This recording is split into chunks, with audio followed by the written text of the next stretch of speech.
We were talking last time about prophets of the Assyrian crisis. We focused on, we've talked about two of the northern prophets, Amos and Hosea, and we started talking about Isaiah, who was a southern prophet, a prophet in Judah. And we'll be talking now about the second southern prophet of the Assyrian crisis, and that is Micah, or Micah. And he's said to come from the town of Moreshet, which is about 25 miles southwest of Jerusalem. So he's in Judah. And he's the last of the 8th century prophets. He's quite different from the city-bred Isaiah. He seems to have been a rural prophet who spoke for the poor farmers. Now, he's prophesying in the second part of the 8th century, so 740 to about 700. He's attacking the northern kingdom. Although he's a southern prophet, he attacks Israel for idolatries and says that the kingdom will surely fall because of these. So he also follows the other prophets, as we've seen, in condemning the people for their moral failings. The greedy landowners, the dishonest merchants, the aristocracy, they're all targets of his denunciations, as are other leaders, the priests, the judges, royalty, the royal house, as well as other false prophets.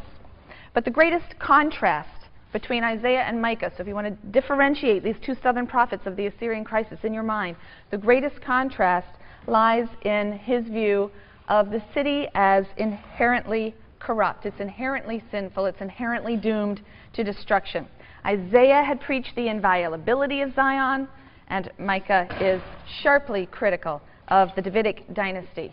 He ridicules the idea of the inviolability of Zion. He ridicules the belief that the presence of the sanctuary in Jerusalem somehow protects the city from harm.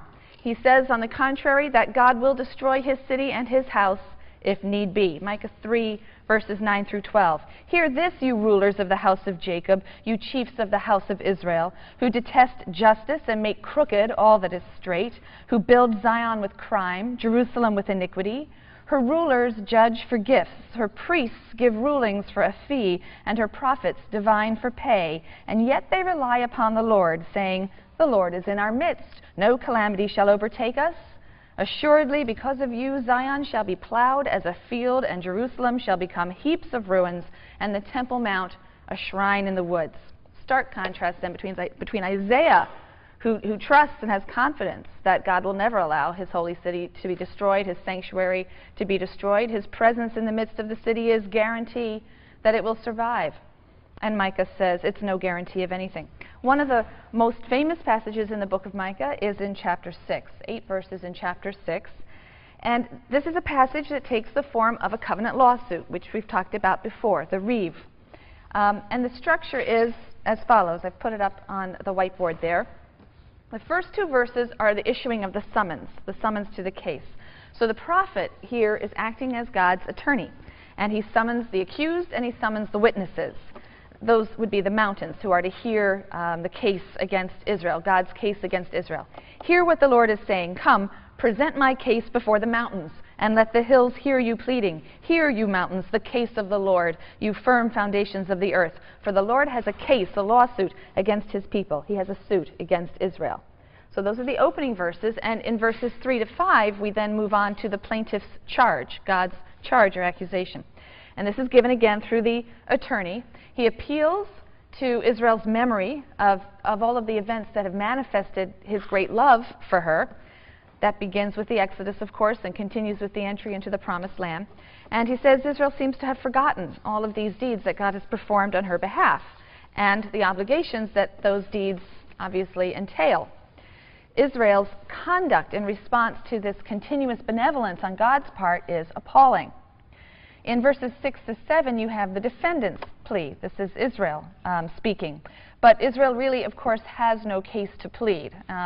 And Israel knows that her only choice is to try to effect reconciliation, but she doesn't know where to begin. Verses 6 to 7. With what shall I approach the Lord, do homage to God on high? Shall I approach him with burnt offerings, with calves a year old? Would the Lord be pleased with thousands of rams, with myriads of streams of oil? Shall I give my firstborn for my transgression, the fruit of my body for my sin?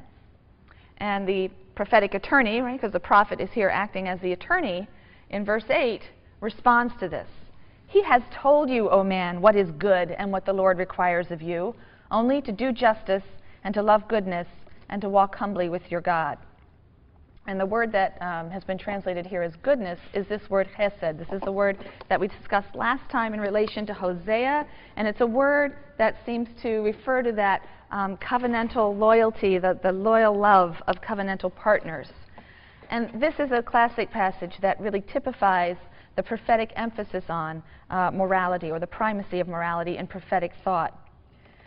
The book of Micah itself structurally alternates 3 prophecies of doom with 3 prophecies of restoration or hope. So it's doom, restoration, doom, restoration, doom, restoration. These last prophecies tell of the glory of Zion to come in the future. These restoration passages may seem a little out of keeping or out of step with the scathing denunciations or condemnations of Judah in the other parts of Micah's prophecy. And so some scholars have suggested that those restoration passages and those references to God's unconditional promise to preserve the Davidic kingdom and the optimistic predictions of universal peace, these must be interpolations by a later editor. And it's true that certain parts we see again in Isaiah. But this is always a very difficult case or issue, because we know that the prophetic writings do fluctuate wildly between denunciation and consolation. So I think that a shift in theme alone is not ever a certain basis for assuming interpolation. Outright contradiction, perhaps, but a shift in theme or tone is never a solid basis for assuming interpolation. Anachronism is a very good guide to interpolation. So Micah explicitly refers to the Babylonian exile, of course, and that's going to be in 586, and he's in the 8th century. He's also going to refer to the rebuilding of the walls of Jerusalem. The walls of Jerusalem aren't even destroyed until 586 for anyone to even speak about rebuilding them. So those little units or passages may, of course, represent late editorial interpolations. But in its present form, and that nice structure of alternation of denunciation, restoration, a pattern that happens 3 times, that structure is, I think, typical of the common paradox that we find in the prophetic writings, where they try to balance God's stern judgment on the one hand, his punishment, with his merciful love and salvation of his people. A further paradox lies in the very preservation of prophecies like Micah's prophecy. These prophecies were probably preserved by priests in the temple, even though priests were very often among the targets of the prophets in their denunciations, particularly Micah. All right, so we've talked about the prophets who've responded to the Assyrian crisis, right, towards the end of the 8th century, 2 in the north, 2 in the south. Jerusalem survived the siege of 701 when the Assyrians laid siege in 701, and that gave credence to the royal ideology, the idea that God was with Zion, was with Jerusalem, and was with the house of David and would preserve them. But even so, Judah moves into the next century, into the 600s, in a considerably weakened state after the siege. And it's during that century, the first half of the next century, that Assyria reached the zenith of its power. In Judah, you have King Manasseh reigning. Now, King Manasseh reigned for nearly 50 years. We're not sure of exact dates, but somewhere around the 690s to the 640s, about 640. 50 years. Now, remarkably, the Deuteronomistic historian devotes only 18 verses to this king who reigned for 50 years. And all of those verses are entirely negative. And that's in great contrast to their treatment of his father, Hezekiah, and his grandson who follows him, Josiah. Manasseh was apparently a loyal vassal of Assyria, and according to the biblical writer, he reversed the reforms of his father Hezekiah, who is said by the writer to have destroyed idolatry and so on. But he is said to have reversed that and to have adopted Assyrian norms. As we move through this century and move towards the latter half of this century, Assyria, which has overextended itself, is beginning to decline. And some of the other states in the ancient Near East are able to break away. First, Egypt breaks away, Babylon breaks away. Josiah comes to the throne in Judah in 740. He sees Assyria's weakness. He decides to take advantage of that and asserts Judean independence. carries out a series of reforms we've talked about several times in 622, which include purging the cult, perhaps of Assyrian religious influences, centralizing worship of Yahweh only and in Jerusalem, and so on. So this centralization of the cult served probably a political agenda as well, of asserting independence from Assyria. Assyria is continuing to decline towards the end of this century, and in 612, the capital, Nineveh, will fall. The Babylonians managed to conquer the Assyrians and by destroying Nineveh. It's actually an alliance of Medes and Babylonians. So things are going quite well. Josiah is king. He's a favored king. But just a few years later, he will die in a battle against the Egyptians at Megiddo. So just a little bit of historical background for you as we talk about the next prophets. All right, so Josiah, the king who's highly favored, will die in 609. Now, Zephaniah was a Judean prophet who prophesied during the reign of King Josiah. So we're going to be moving on now to Zephaniah and Jeremiah as the Babylonian prophets of the Babylonian crisis. So we're going to throw in a couple of prophetic characters along the way, but they'll be the two main prophets of the Babylonian crisis. Obviously in the south, all we have now is the southern kingdom, Judah. But I'll be picking up on two other prophets in a moment as well. So he prophesied during the time of King Josiah. Some of his prophecies seem to date to the time, we think, before Josiah's reforms in 622. And those prophecies tend to be very pessimistic and very grim. Judah is condemned. It's condemned for apostasy. It's condemned for decadence. All of the things that flourished under King Manasseh, God is wrathful and his wrath is imminent. There will be a universal destruction, according to Zephaniah. All life, animal and human, will be exterminated. So as we saw in the book of Amos, this day of Yahweh, this day of the Lord, which has been so eagerly awaited, will not, in fact, be a day of triumph, but a day of dark destruction and despair. Zephaniah 1, verses 15 to 18. That day shall be a day of wrath, a day of trouble and distress, a day of calamity and desolation, a day of darkness and deep gloom, a day of densest clouds, a day of horn blasts and alarms against the fortified towns and the lofty corner towers. I will bring distress on the people, and they shall walk like blind men, because they sinned against the Lord. Their blood shall be spilled like dust, and their fat like dung. Moreover, their silver and gold shall not avail to save them. On the day of the Lord's wrath, in the fire of his passion, the whole land shall be consumed, for he will make a terrible end of all who dwell in the land. You can see why people didn't enjoy listening to these prophets. But at the same time, like the other prophets, Zephaniah also offered hope. There will be a humble remnant which will seek refuge in God. These Jewish exiles, he says, will be delivered from their oppressors, and even Gentiles will join in the worship of God. Zephaniah 3, verses 11 to 13. In that day you will no longer be shamed for all the deeds by which you have defied me. For then I will remove the proud and exultant within you, and you will be haughty no more on my sacred mount. But I will leave within you a poor, humble folk. So this idea of purging the dross and leaving the pure remnant.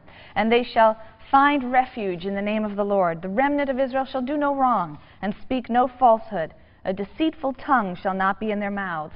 Only such as these shall graze and lie down with none to trouble them. There will also be an ingathering of any exiled. Verse 20, at that time I will gather you, and at that time I will bring you home, for I will make you renowned and famous among all the peoples on earth when I restore your fortunes before their very eyes. There's one passage in particular that seems extraordinarily joyous.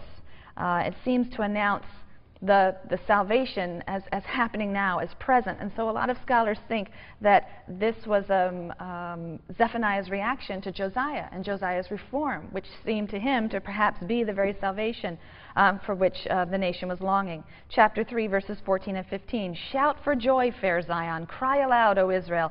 Rejoice and be glad with all your heart, fair Jerusalem. The Lord has annulled the judgment against you. He has swept away your foes. Israel's sovereign, the Lord is within you. You need fear misfortune no more. So this sounds very much like a reaction to these reforms initiated by Josiah. This is hailed as the very restoration of God's presence in the community of Judah that was desired. The judgment has been annulled. These terrible things I've been prophesying will not happen. Another short prophetic book we should mention now is the book of Nahum. It's very different from the other prophetic books. It doesn't really contain prophecies, and it doesn't really upbraid the people for their failings, which are two things that most of the other prophets do. The book of Nahum is a short little book, and it's really a series of 3 poems. And these are, the first one is an acrostic poem, an alphabetical poem, each lines beginning with successive letters of the Hebrew alphabet. And these poems rejoice over the fall of Nineveh in 612, the capital of the cruel Assyrian Empire. The Assyrians were actually quite widely hated in the ancient Near East. They were noted for their exceptional brutality, their inhumanity, particularly in their conquests and empire building. They deported populations wholesale.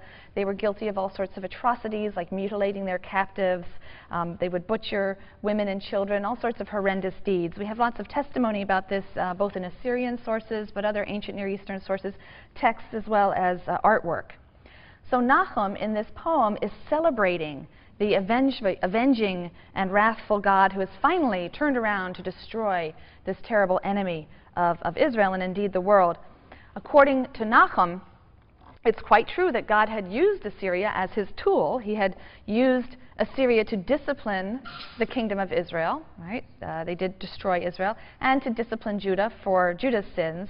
But God is ultimately the universal sovereign, and so Assyria's savagery, even if it was part of God's disciplining of his children, Assyria's savagery is itself something that must be punished. So for Nahum, the fall of Nineveh is God's vengeance upon Assyria for her barbaric inhumanity. And the book of Nahum has often been praised for its very vivid poetic style. It describes these armed legions that march against Nineveh and plundered its treasures. And some of the most exciting archaeology that's been going on has been the digging up of Nineveh. I think the dig has obviously stopped for reasons having to do with the climate in that part of the world, but the findings of Nineveh and the sacking of Nineveh and how shallow pits were dug and treasures thrown into them and covered over by the gates of the city as people were fleeing, and many of these things, when you read the description of Nineveh and look at some of the archaeological data, it's quite fascinating. But Nahum looks forward to a happy era of freedom for Judah. And he says in 2, verse 15, "For never again shall the wicked come against you." Well, this isn't true. And in fact, in a few years, Josiah is going to be killed. Judah is going to be made subject to Egypt and, in fact, Babylon. By 605, Babylon manages to extract tribute from Judah as a vassal. So in a way, we have here really a glaring error. And it's important to note that this error in Nahum, it wasn't updated, it wasn't repaired in order to protect his prophetic reputation. So we see this interesting tension. We sometimes see prophetic books being edited, revised, having interpolations put into them, partly out of this conviction that their words must be relevant and continue to have some relevance. And other times, there seems to be good evidence that prophetic oracles were preserved rather faithfully. But with the fall of Nineveh, national confidence was probably boosted, and then things quickly turned sour. With the death of Josiah in 609, which was a terrible shock, you have Judah lying trapped, as it were, between two great powers, Egypt in the southwest, Babylon in the northeast. And in 605, as I said, Babylon managed to defeat Egypt and reduce Judah to the status of a tributary vassal under the king Jehoiakim. King Jehoiakim rebels, and in response, the Babylonians lay siege to Jerusalem. There will be 2 sieges of Jerusalem by the Babylonians, just as we've had 2 sieges earlier. 2 sieges, one in 597, one in 587, both under Nebuchadnezzar. He lays siege to Jerusalem in 597. It doesn't destroy Jerusalem. He kills the king, takes the king's son into captivity in Babylon, and installs a puppet king, still under the assumption that things could be kept under control. So the puppet king, Zedekiah, is on the throne, but he also decides to rebel and assert Judah's independence against the Babylonians. So Nebuchadnezzar returns, and this is in 587. And now the city is in fact captured, the sanctuary is completely destroyed, and the bulk of the population is exiled. And this is what brings to end nearly 400 years of an independent Hebrew nation. The book of Habakkuk was written during this period, sort of 600 to the destruction, somewhere in those years. That's the period in which the Babylonians attacked Jerusalem twice. And Habakkuk is another unusual prophetic book. It doesn't contain prophecies so much as it contains philosophical musings on God's behavior. And we're going to see this increasing now as we move into the next section of the Bible when we complete the prophetic section. We'll be encountering writings of very different genres, and some of them do contain these philosophical musings on God's conduct. Habakkuk 1 and 2 are a kind of poetic dialogue between the prophet and Yahweh. And the prophet complains bitterly about God's inaction. Verses 2 and 3 of the first chapter. How long, O Lord, shall I cry out and you not listen? Shall I shout to you violence and you not save? Why do you make me see iniquity? Why do you look upon wrong? Raiding and violence are before me. Strife continues and contention goes on. And skipping down to verses 13 and 14, you whose eyes are too pure to look upon evil, who cannot countenance wrongdoing, why do you countenance treachery and stand by idle, while the one in the wrong devours the one in the right? You have made mankind like the fish of the sea, like creeping things that have no ruler. So God responds to these charges by saying that the Babylonians are the instruments of his justice, even though they ascribe their might and their success to their gods rather than to Yahweh. Now, we've already seen in other books the idea that a conquering nation is serving as the instrument of God's punishment. But Habakkuk is a little bit unusual because he doesn't couch this idea in the larger argument that Judah deserves this catastrophic punishment. There's a great difference between Habakkuk and the Deuteronomistic historian, for example, because Habakkuk doesn't assert that the people are suffering for their sins. Habakkuk is struggling with what appears to him to be a basic lack of justice, right? The Deuteronomistic historian wants to assert God's justice, and whatever suffering happens is justifiable. Habakkuk is resisting that idea, and we're going to see that resistance really come to a climax next week when we talk about the book of Job. But Habakkuk in 1:4 struggles with this. Decision fails, and justice never emerges, for the villain hedges in the just man. Therefore, judgment emerges deformed. It's not merely that the wicked and the righteous suffer the same fate. It's that the wicked really seem to fare better than the just. And that reduces humankind to the level of fish and creeping things for whom sheer power and not morality is the principal consideration. And having made this charge, Habakkuk awaits God's answer. In chapter 2, verses 1 to 5, he says, I will stand on my watch, take up my station at the post, and wait to see what he will say to me, what he will reply to my complaint. The Lord answered me and said, write the prophecy down, inscribe it clearly on tablets so that it can be read easily. The righteous man is rewarded with life for his fidelity. How much less then shall the defiant go unpunished? Not a terribly deep answer. The righteous simply have to have faith that justice will prevail, and this faith has to sustain them through the trials that challenge that very idea. We'll see a deeper answer to the same problem in the book of Job. The third chapter then shifts gears, so much so that once again scholars say it must be an interpolation. But again, I would warn that dramatic shifts in tone and theme are not that uncommon in the prophetic books, and we have to be careful. But in this third chapter, God is described as a warrior God. He thunders from the east, he hurls his spear, he seeks vengeance on Israel's oppressors. It may be that this is some editor's attempt to respond to Habakkuk's skepticism that Yahweh will bring justice and bring it soon, that he's waiting, how long, why is this taking you so long, why are you not acting? And this image of an avenging warrior God answers Habakkuk's opening question. How long will God stand by and watch while the Babylonians rape and pillage? But on the other hand, it's possible that it's Habakkuk himself, and again, the book exhibits that same paradoxical tension we've seen through so many of the prophetic books. Specifically, he holds out the paradoxical view that God's justice is slow in coming, but the righteous must have complete faith in its ultimate execution. But he's raised the issue of theodicy, the problem of evil, the problem of suffering. Ultimately, he sees the problem's resolution only in some vision of the future, an avenging God, when justice will be done. That is typical of some texts that we will see later, particularly apocalyptic literature, which is going to emphasize patient waiting for an end time where there will be a cataclysmic final act that will bring justice and judgment. Now, the prophet who lived at the time of the final destruction of Judah and saw the fall of Jerusalem at the hands of the Babylonians in 587 was the prophet Jeremiah. Another long prophetic book. So we have our three long prophetic books: Isaiah of the Assyrian crisis, Jeremiah of the Babylonian crisis, and Ezekiel writing from exile in Babylon. And Jeremiah was born of a priestly family in a village near Jerusalem, Anatot, and he began prophesying while he was still a boy. Now, he was a contemporary of King Josiah, and so he saw the Renaissance that briefly occurred under his guidance, the sweeping reform, the eradication of Assyrian influences that had been welcomed by King Manasseh, the renewal of the covenant, all of these activities that are so highly favored by the biblical writer. And when Josiah died, Jeremiah also lamented his passing, along with the rest of the nation. Jeremiah witnessed the final destruction and the exile.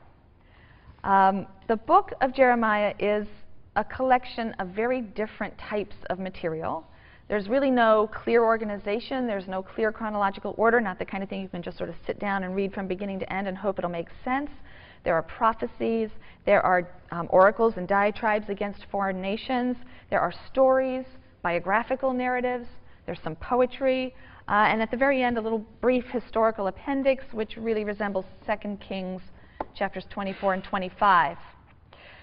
So the literary history of the book itself is also quite complex because there's a great variation in our ancient witnesses. The Septuagint, which is the Greek translation of the Bible, 3rd century BCE Greek translation of the Bible, its Jeremiah is much shorter than the Hebrew version of Jeremiah.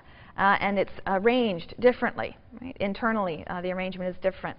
There are also significant differences between the Hebrew text that we have now and some fragments of Jeremiah that have been found among the Dead Sea Scrolls.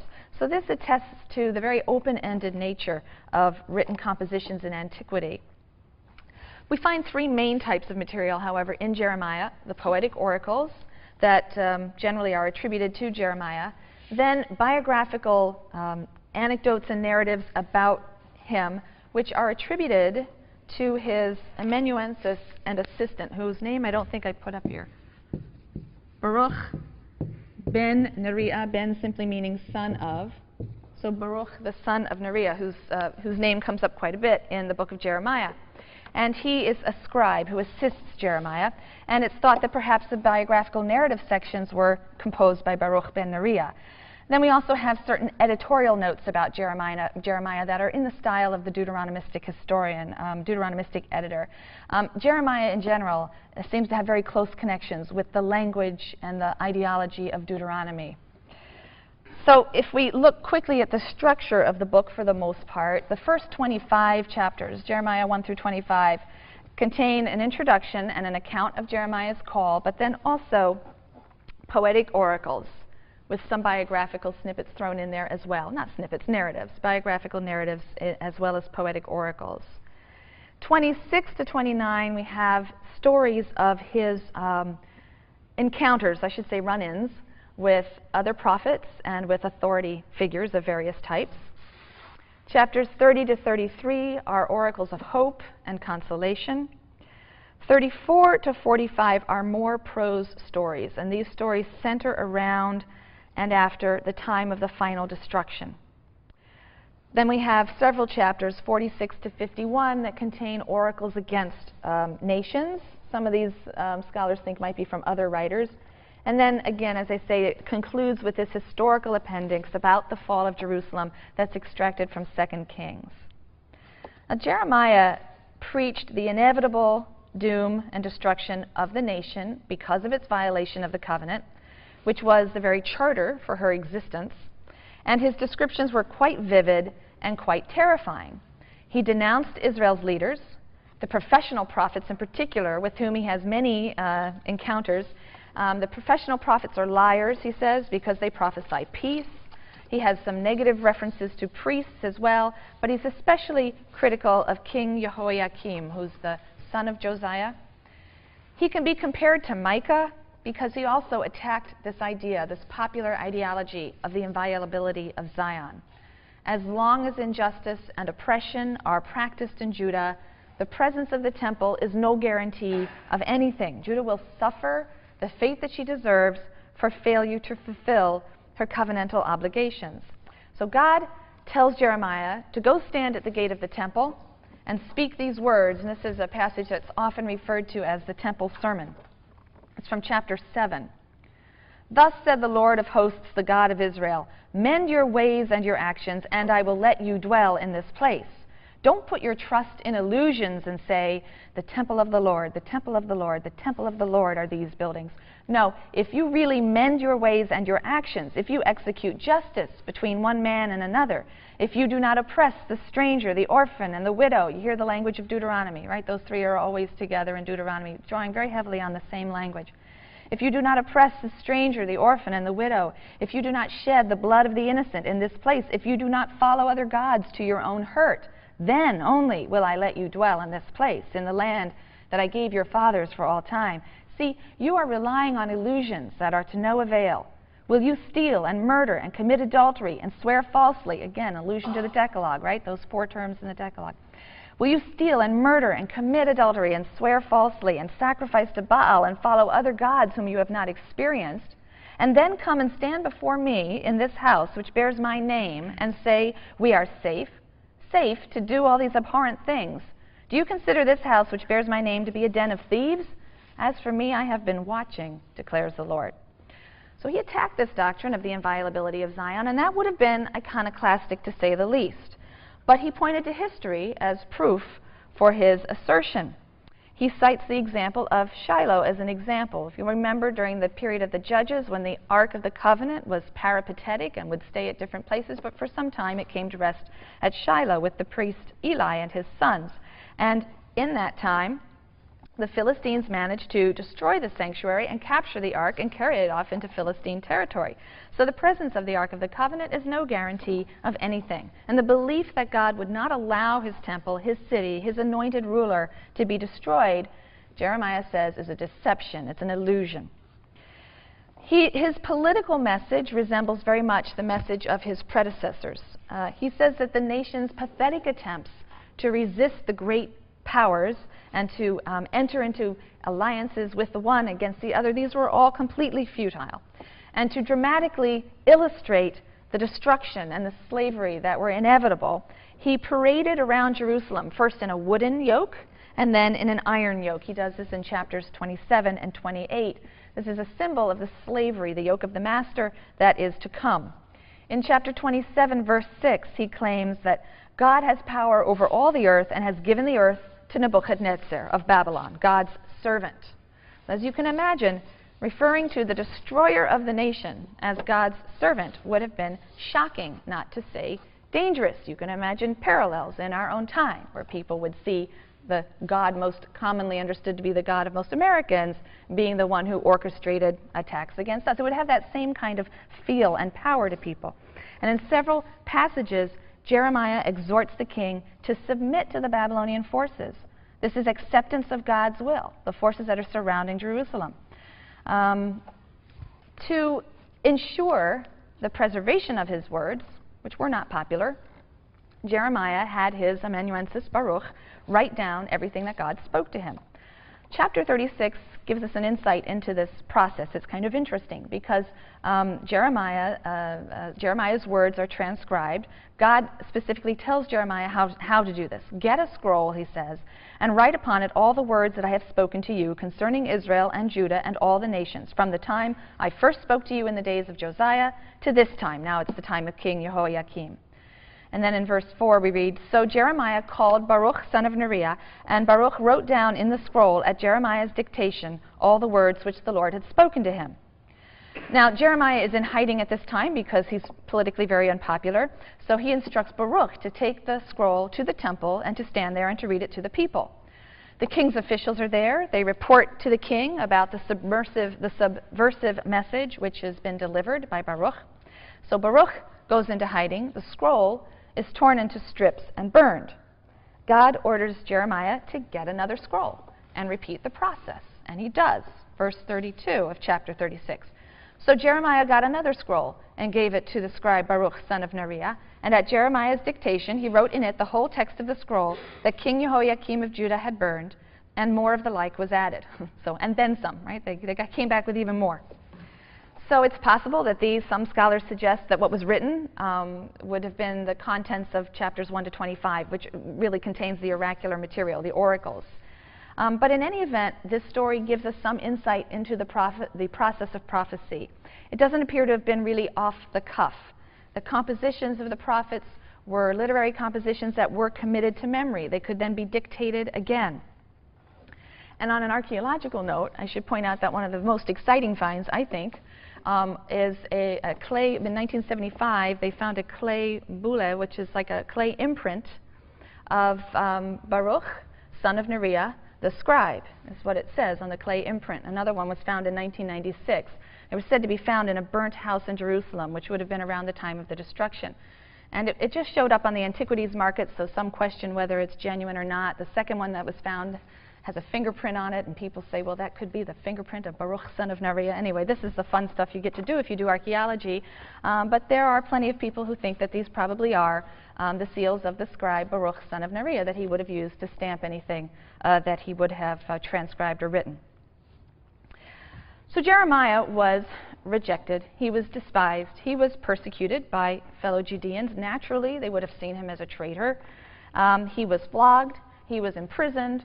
Often in his life, he was in hiding. He was a very troubled person, and he lived in very difficult times. But we also get an insight into his emotional state, which we don't for many of the other prophets. He suffered immensely. He weeps over Jerusalem in chapter 8 and 9. We get a sense of the turmoil that he suffers, particularly because of a group of passages that are referred to as the confessions of Jeremiah. And these are sort of scattered throughout, some in chapters 11 and 12, 15, 17, 18, 20. But these are passages that reveal his inner state. Some people question their authenticity, but in any event, they paint a very fascinating portrait of the prophet.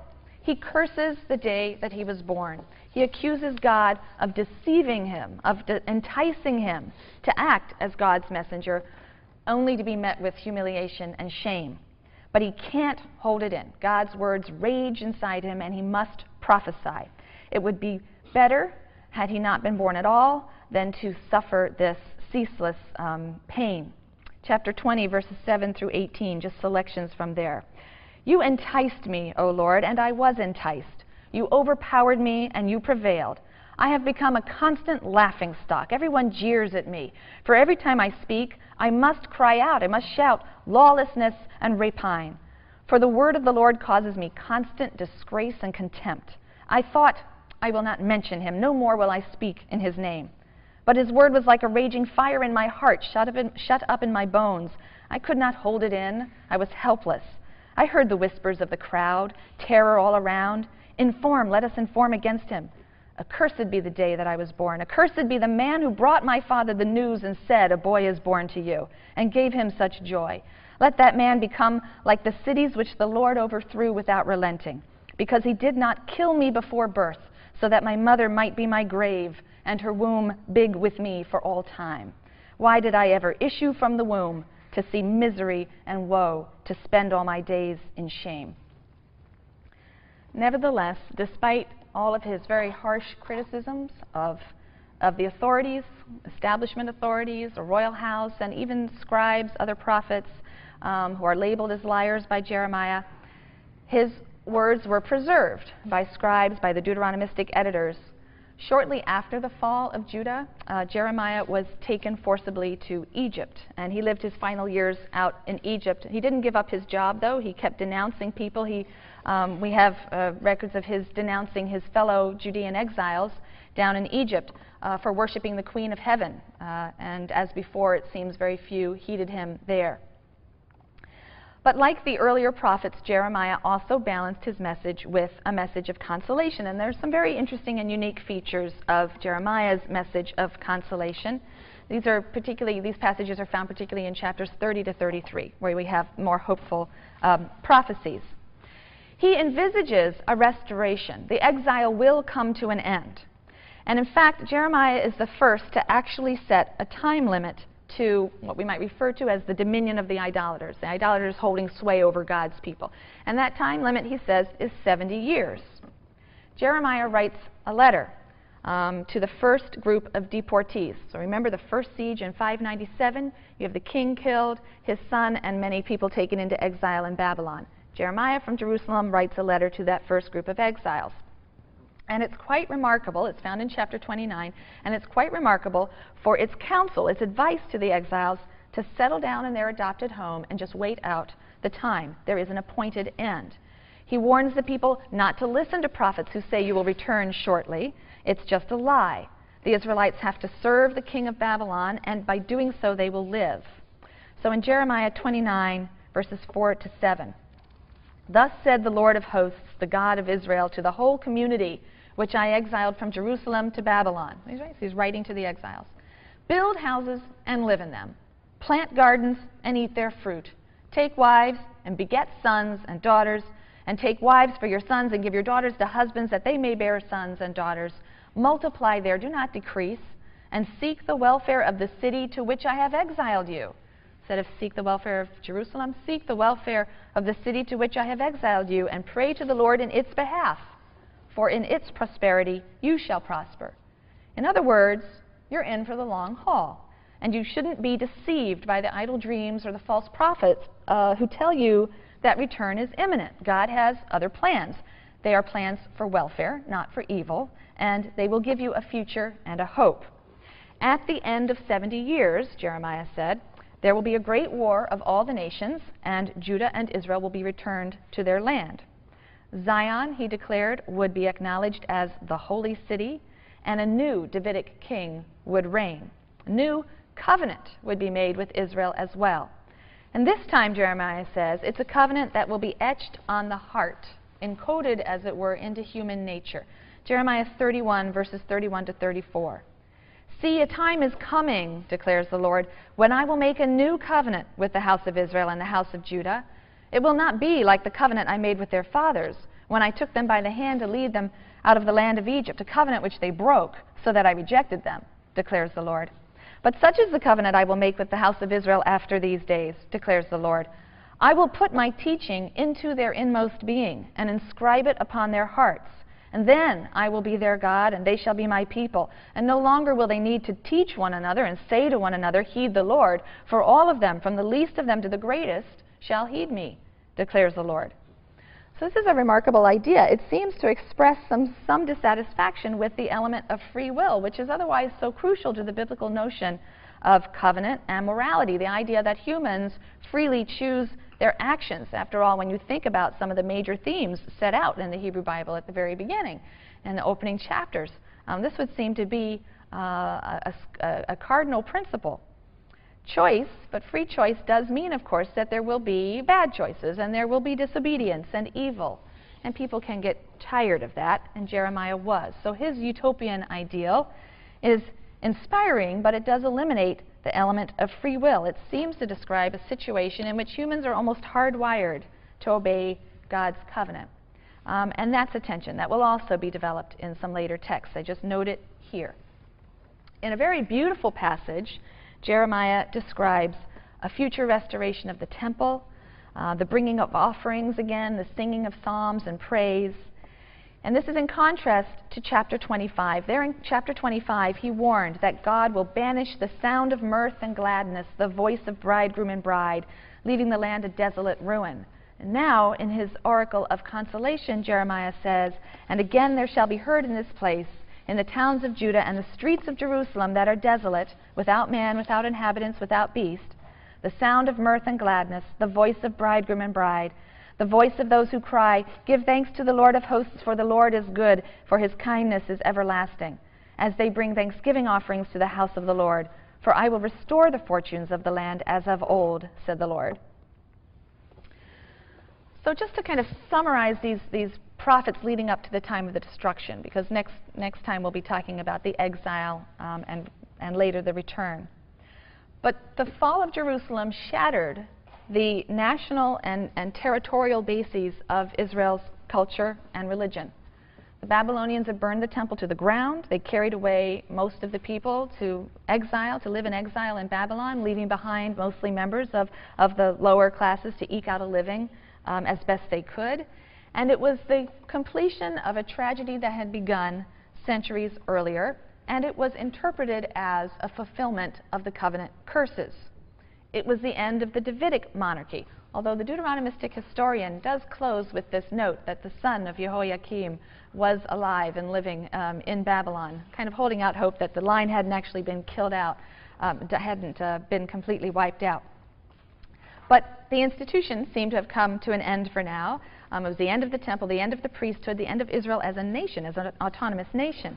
And so the Israelites were confronted with a great test. As I've stressed before, one option would be to see in these events a signal that Yahweh had abandoned them to, or had been defeated by, the God of the Babylonians, and Marduk would replace Yahweh as the Israelites assimilated themselves into their new home. And certainly there were Israelites who went this route, but others who were firmly rooted in exclusive Yahwism did not, and they're the ones who left us their literature. How could this faith survive outside the framework of Israelite national culture, away from the temple and the land, uprooted and scattered? Could Israelite religion survive without these national foundations and institutions and on foreign soil, or would it go the way of other national religions? You hear the pain and the despair that would have been experienced at this time in the words of the psalmist, Psalm 137, which is written at this time. By the rivers of Babylon, there we sat and wept as we thought of Zion. There on the poplars we hung up our lyres, for our captors asked us there for songs, our tormentors for amusement. Sing us one of the songs of Zion. How can we sing a song of the Lord on alien soil? If I forget you, O Jerusalem, let my right hand wither, let my tongue stick to my palate if I cease to think of you, if I do not keep Jerusalem in memory, even at my happiest hour. And it was the message of the prophets that helped some Israelites make sense of their situation in a manner that kept them distinct and invulnerable to assimilation. And this was probably the reason for the preservation of the prophetic writings, even though they had often been despised or unheeded in their own lifetimes. Yahweh hadn't been defeated, they claimed. The nation's calamities were not disproof of his power and covenant. They were proof of it. The prophets had spoken truly when they had said that destruction would follow if the people didn't turn from their moral and religious violations of God's law. So that rather than undermining faith in God, the defeat and the exile, when interpreted in the prophetic manner, had the potential to convince Jews of the need to show absolute and undivided devotion to God and his commandments. So that paradoxically, the moment of greatest national despair could be transformed by the prophets into an occasion for the renewal of religious faith. The great contribution of the prophets was their emphasis on God's desire for morality, as expressed in the ancient covenant. The great contribution of Jeremiah was his insistence on God's everlasting covenant with his people, even outside the land of Israel, and despite the loss of national religious symbols, the temple, the holy city, the Davidic king. And this insistence that the faithful person's relationship with God wasn't broken, even in an idolatrous land, when added to Jeremiah's notion of a new covenant, provided the exiles with the ideas that would transform the nation of Israel into the religion of Judaism. And next time we're going to turn to two post-destruction prophets who also helped the nation formulate a viable response to the tragedy that had befallen them. This is the point at which we can begin to use words like Judaism.